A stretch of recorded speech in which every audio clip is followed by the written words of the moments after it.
नमस्कार, आप देख रहे हैं DW समाचार। अभी डीएम ऑफिस में अभी एक और नॉमिनेशन होकर निकले हैं, आइए उनसे बात करते हैं।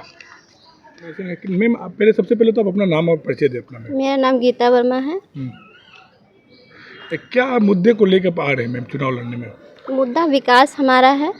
हर क्षेत्र में जो कमी है उसको पूरा हम करेंगे यहाँ। जैसे क्या आपको कमी अभी तक लगा है मैम इस जगह में? जैसे कि ये आपका यहाँ जो पुराने लोग जो बोल रहे थे मुर कटवा के लोग से जाना जाता है, उस कलंक को हम यहाँ हटाना चाहते हैं। मैंने कहीं ना कहीं जहानाबाद को क्राइम के लिए, हाँ, क्योंकि बहुत पहले से ये बाहर में इसका जो होता था उसके लिए हम लोग कर रहे हैं।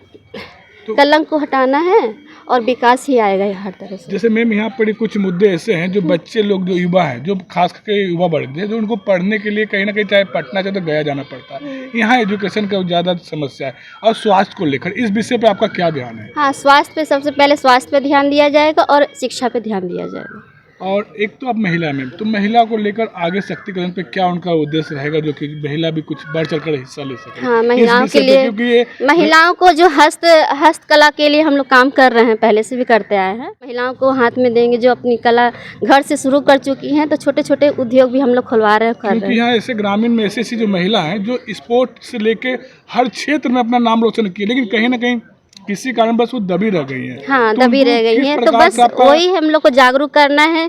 उस चीज़ जो दबी हुई है उन लोग को बाहर निकाल के उनको सिखाना, बताना और करवाना, आगे बढ़ाना। क्योंकि उनके अंदर प्रतिभा भरा हुआ है, लेकिन कहीं ना कहीं हाँ, उसका गुण का अच्छा एजुकेशन यहाँ ना होने के कारण कहीं वो पिछड़ जाती हैं। हम लोगों का जो समाजवादी पार्टी है, हमारा मुख्य मुद्दा, चूँकि हम लोग यहाँ के लोकल हैं, हम यहाँ के ज़मीनी हकीकत को जान रहे हैं कि हमारा ज़िला किस तरीके से, हमारा लोकसभा किस तरीके से बदनाम रहा। अभी हमने बतलाया भी कि यहीं पे जहानाबाद लोकसभा में ही आता है अरवल। तो अरवल इकलौता ऐसा जिला है जहाँ पे आज तक रेल का चक्का नहीं घुमा है। हम रेलवे के मुद्दे को भी उठाकर ला रहे हैं। बिहटा औरंगाबाद रेलवे लाइन जो आज 17 साल से पेंडिंग में पड़ा हुआ है, उसके लिए हम लोग लड़ाई भी लड़ रहे हैं और हम लोग लगातार उसके लिए आंदोलनरत भी हैं, वो भी काम कर रहे हैं। अरवल जाने के दौरान एक बोलते हैं अंडरपास पड़ता है राजा बाजार, वो काफ़ी समस्या झेलना पड़ता है। उसके लिए अगर जब वो बरसात आते हैं तो हम उसको बिल्कुल हम भी झेले हुए हैं और उसके लिए ओवर ब्रिज की बात भी हम अपने मुद्दों में रखेंगे। हमारा साफ तौर पे कहना है, हमारा साफ तौर पे कहना है कि विकास की बात जो है, सांसद नीति से विकास की बात हो और वो आगे बढ़े। ये आप जो पार्टी दलीय है कि किसी के साथ लड़ रहे हैं? जी नहीं, हमारा खुद का स्वतंत्र निर्वाचन आयोग से हमारा रजिस्टर्ड पार्टी है। हाँ, हालांकि हम पहली बार चुनाव लड़ रहे हैं, लेकिन एक युवा नेतृत्व, महिला सशक्तिकरण के साथ हम लोग आगे बढ़े। अभी आप जैसे ने सवाल किया कि मैं यहाँ पे महिलाओं में या लड़कियों में प्रतिभा की कमी नहीं है, तो शिक्षा, स्वास्थ्य, इन सब जितने भी स्पोर्ट्स, जितने भी मामले हैं, उन चीज़ों को हम लोग बहुत गंभीरता से अध्ययन किए हैं और उसके लिए हम लोग आगे आ रहे हैं। जो हमारा जहानाबाद जिला है, लोकसभा जो है, यहाँ पे धार्मिक और पर्यटन क्षेत्र के ऐसे जगह हैं, अगर उसको हम डेवलप कर दें तो उसके लिए भी हम लोग काम कर सकते हैं। साथ ही एक बहुत बड़ा मुद्दा है कि जो जहानाबाद है वो मगध का जो क्षेत्र है, मगही भाषा का क्षेत्र है और हम लगातार मगही को अष्टम अनुसूची में करवाने के लिए भी लगातार हम लोग आंदोलनरत हैं। तो हमारी प्राथमिकता यह भी है कि हम यहाँ से अपनी बातों को और उठाएं और मगही को भी अष्टम अनुसूची में लाने के लिए काम करें। मैं चाहूँगा अपने परिचय से। मेरा नाम हिमांशु शेखर हुआ और समाजवादी लोक परिषद के राष्ट्रीय अध्यक्ष के रूप में हैं और हम लोग आगे काम कर रहे हैं। मैं तो सबसे पहले आपसे परिचय चाहूँगा। ऋचा झा है और समाजवादी लोक परिषद की मैं प्रधान महासचिव हूँ। मैम, लोकसभा हो चाहे राज्यसभा हो, अभी तक किसी महिला उम्मीदवार को टिकट नहीं मिला, इस विषय पर आपको क्या? आप देखिए ना, जितने भी आम चुनाव होते हैं, चाहे वो लोकसभा मतलब देश के स्तर के हों या फिर राज्य स्तर की विधानसभा हों या पंचायती स्तर पर, तो जो 33% महिलाओं के आरक्षण की बात आती है तो उस कोटे को कभी पूरा नहीं किया गया है। लोग महिला सशक्तिकरण की बात करते हैं, लेकिन आज महिलाओं को सिर्फ गैस और राशन नहीं चाहिए। आज देखिए ना कि आज हमारे बिहार से कोई पीवी संधू और मतलब कि कोई भी इस तरह की पीटी उषा बन के नहीं निकलती है। आज हम कहीं ना कहीं पिछड़े हुए हैं।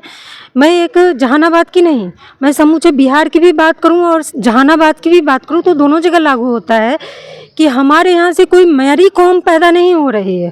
पैदा तो हो रही है, हम शायद उन्हें बना नहीं पा रहे हैं। प्रतिभा तो है, हाँ, छिपा हुआ है, हम बना नहीं पा रहे। हमारे क्रिकेट में ही देखिए कि रिसेंट मतलब जब से IPL शुरू हुआ है तो रिसेंट कुछ सालों से मतलब कि जो बच्चे हमारे यहाँ से निकल के दूसरे राज्य चले जाते हैं तो वो आ जाते हैं, जो हमारे यहाँ अगर रहकर कोचिंग करते हैं या फिर क्रिकेट या किसी भी खेल में भाग्य आजमाते हैं तो उनका वहाँ तक जाकर चयन नहीं होता है।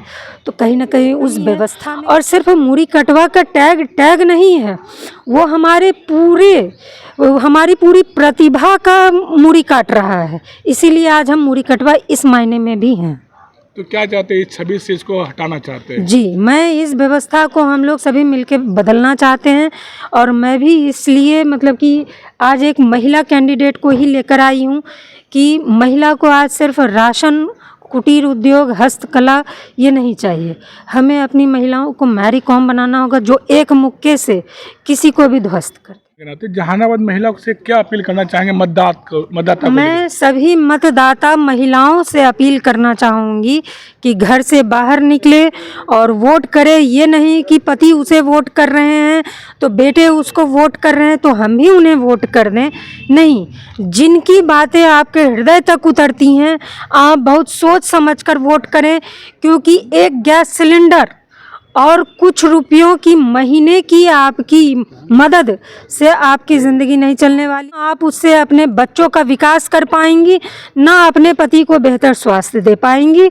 इसलिए आप उन्हें ही वोट करें जिनकी बातें, जिनके दावे आपको अपना भविष्य दिख। समाजवादी लोक परिषद के उम्मीदवार जो इन्होंने अभी नॉमिनेशन किया, उन्होंने बताया कि मैं अगर आती हूँ जहानाबाद में तो जहानाबाद को क्या क्या लाभ दूंगी,